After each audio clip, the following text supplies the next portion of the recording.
Capítulo 3 dos procuradores. Artigo 103. A parte será representada em juízo por advogado regularmente inscrito na Ordem dos Advogados do Brasil.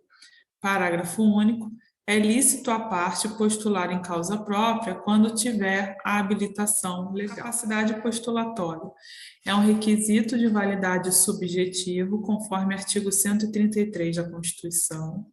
Os advogados devem ser regularmente inscritos na OAB, defensores públicos ou membros do Ministério Público. Pessoas não advogadas, somente quando autorizadas, em quais casos são juizados especiais, Justiça do Trabalho, primeira e segunda instância, né? Tanto a Vara do Trabalho quanto o Tribunal Regional do Trabalho, e habeas corpus. E também a mulher vítima de violência somente para medidas protetivas de urgência, conforme os artigos 19, 22, 23, 24 e 27 da Lei 11.340 de 2006, que é a Lei Maria da Penha. O advogado precisa ter a representação comprovada, porque a gente sabe que a representação, o mandato é um contrato formal, né, que precisa de um instrumento expresso. Então, essa representação precisa ser comprovada. Isso também está no artigo 5º do Estatuto da OAB, que é a Lei 8.906 de 94. Os advogados públicos estão dispensados na forma do artigo 9º da Lei 9469 de 97 e artigo 44 da Lei Complementar 80 de 94. Para os atos considerados urgentes, a gente vai ver que o CPC permite, né, a realização pelo artigo 104, com uma condição de regularizar assim que possível, conforme o parágrafo 1º do artigo 104, o artigo 105 do CPC, 111 e 112 do CPC também, que é a hipótese de troca de patrocínio. Então, resumindo aqui, quem pode atuar sem advogado? Nos casos da Lei Maria da Penha para medidas protetivas, na área trabalhista, na Justiça do Trabalho, principalmente varas do trabalho e Tribunal Regional Trabalhista, tanto reclamante quanto reclamada. Em tese, a empresa também poderia, né, se defender sozinha. E habeas corpus e juizados especiais. Essa questão do ius postulandi na Justiça do Trabalho, o que é que acontece? A gente sabe que nas justiças comuns estaduais, tem os defensores públicos estaduais. Na Justiça Comum Federal, tem os defensores públicos federais. Porém, esses defensores públicos federais, eles não atuam na Justiça do Trabalho, em que pese a Justiça do Trabalho ser um ramo do Poder Judiciário Federal. Por tal razão, ainda prevalece a existência do ius postulandi na Justiça do Trabalho, que, como você disse, pode ser tanto pelos empregados, pelos empregadores, porém ficando limitado à segunda instância. E as ações especiais a gente também vai ter problema, né? Porque, no caso, eles podem entrar na condição de empregado ou ex-empregado para postular em relação à relação empregatícia estritamente, né? Isso é muito importante. Não é qualquer situação que tramite na Justiça do Trabalho, porque a Justiça do Trabalho comporta outros procedimentos, né? A súmula 383 do TST, já que a gente está tratando da questão do ius postulandi, do mandato na Justiça do Trabalho, que versa assim, ó, recurso, mandato, irregularidade de representação CPC de 2015, artigos 104 e 76, parágrafo 2º. Inciso 1. É inadmissível recurso firmado por advogado sem procuração juntada aos autos até o momento de sua interposição, salvo mandato tácito. O mandato tácito é que ele também entende a procuração apud acta, que está lá registrada em ata de audiência, tá? Em caráter excepcional, artigo 104 do CPC, admite-se que o advogado, independentemente da intimação, exiba a procuração no prazo de 5 dias após a interposição do recurso, prorrogável por igual período, mediante despacho do juiz. Caso não a exiba, considera-se ineficaz o ato praticado e não se conhece do recurso. 2. Verificada a irregularidade de representação da parte em fase recursal, em procuração ou subestabelecimento já constantes nos autos, o relator ou órgão competente para julgamento do recurso designará prazo de 5 dias para que seja sanado o vício. Descumprida a determinação, o relator não conhecerá do recurso se a providência couber ao recorrente ou determinará o desentranhamento das contras-razões se a providência couber ao recorrido. A gente vê, Maria, que essa súmula 383 do TST, ela se alinhou bem direitinho ao estatuído no CPC. Artigo 104.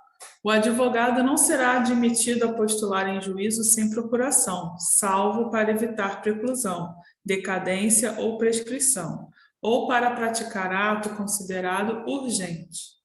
Parágrafo 1º. Nas hipóteses previstas no caput, o advogado deverá, independentemente de caução, exibir a procuração no prazo de 15 dias, prorrogável por igual período por despacho do juiz. Parágrafo 2º. O ato não ratificado será considerado ineficaz relativamente àquele em cujo nome foi praticado, respondendo o advogado pelas despesas e por perdas e danos. Artigo 105. A procuração geral para o foro, outorgada por instrumento público ou particular assinado pela parte, habilita o advogado a praticar todos os atos do processo, exceto receber citação, confessar, reconhecer a procedência do pedido, transigir, desistir, renunciar ao direito sobre o qual se funda a ação, receber da quitação, firmar compromisso e assinar declaração de hipossuficiência econômica, que devem constar de cláusula específica. Parágrafo 1º. A procuração pode ser assinada digitalmente, na forma da lei. Parágrafo 2º. A procuração deverá conter o nome do advogado, seu número de inscrição na Ordem dos Advogados do Brasil e endereço completo. Parágrafo 3º. Se o outorgado integrar sociedade de advogados, a procuração também deverá conter o nome dessa, seu número de registro na Ordem dos Advogados do Brasil e endereço completo. Parágrafo 4º. Salvo disposição expressa em sentido contrário, constante do próprio instrumento, a procuração outorgada na fase de conhecimento é eficaz para todas as fases do processo, inclusive para o cumprimento da sentença. Artigo 106. Quando postular em causa própria, incumbe ao advogado: 1. Declarar na petição inicial ou na contestação o endereço e seu número de inscrição na Ordem dos Advogados do Brasil e o nome da sociedade de advogados da qual participa para o recebimento de intimações. 2. Comunicar ao juízo qualquer mudança de endereço. Parágrafo 1º. Se o advogado descumprir o disposto no inciso 1, o juiz ordenará que se supra a omissão no prazo de 5 dias, antes de determinar a citação do réu, sob pena de indeferimento da petição. Parágrafo 2º. Se o advogado infringir o previsto no inciso 2, serão consideradas válidas as intimações enviadas por carta registrada ou meio eletrônico ao endereço constante dos autos. Artigo 107. O advogado tem direito a 1. Examinar em cartório de fórum e secretaria de tribunal, mesmo sem procuração, autos de qualquer processo, independente da fase de tramitação, assegurados a obtenção de cópias e o registro de anotações, salvo na hipótese de segredo de justiça, nas quais apenas o advogado constituído terá acesso aos autos. Então, como é que funciona hoje, que está tudo com processo eletrônico, né? A gente que advoga tem que ter um cadastro no site, né, no sistema específico do tribunal, seja civil, trabalhista, federal, da região que for atuar. E aí, como advogado, né, registrado naquele sistema, você consegue acessar qualquer processo e ver as peças. Mas, se não for por esse portal, você não consegue ter acesso às peças. E aí, claro que não precisa mais fazer carga, né? É só, enfim, baixar a petição que quiser, né? 2. Requerer como procurador vista dos autos de qualquer processo pelo prazo de 5 dias. 3. Retirar os autos do cartório ou da secretaria pelo prazo legal, sempre que neles lhe couber falar por determinação do juiz, nos casos previstos em lei.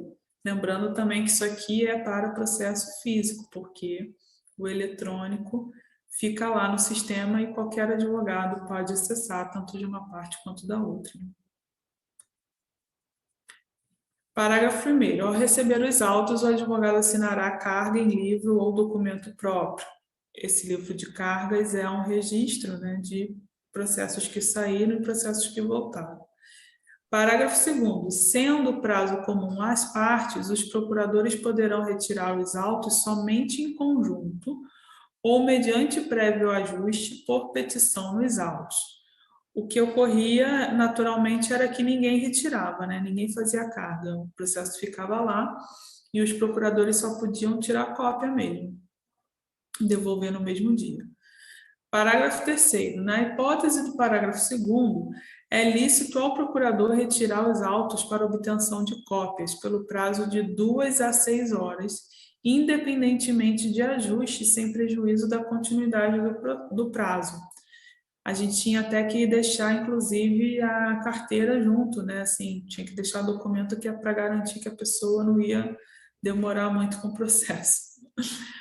Parágrafo 4º. O procurador perderá, no mesmo processo, o direito a que se refere o parágrafo 3º, se não devolver os autos tempestivamente, salvo se o prazo for prorrogado pelo juiz. E aí, claro, se acontecer alguma coisa nesse sentido, o advogado pode pedir, né, que o juiz aumente esse prazo em razão do ocorrido. Parágrafo 5º. O disposto no inciso 1 do caput deste artigo aplica-se integralmente a processos eletrônicos, incluído pela Lei 13793 de 2019. O inciso 1 fala de examinar em cartório de fórum, mesmo sem procuração. E aí é interessante que a OAB também disponibiliza, né, quando o advogado tem alguma dificuldade de acessar a internet ou não tem, por exemplo, computador, a gente pode usar as salas da OAB, tanto no fórum quanto na própria OAB. E me parece que esse parágrafo 5º quer reforçar, né, que em última instância, se não tiver uma sala da OAB no fórum, o próprio cartório tem que nos possibilitar esse acesso, ainda que digital, né? É o que me parece.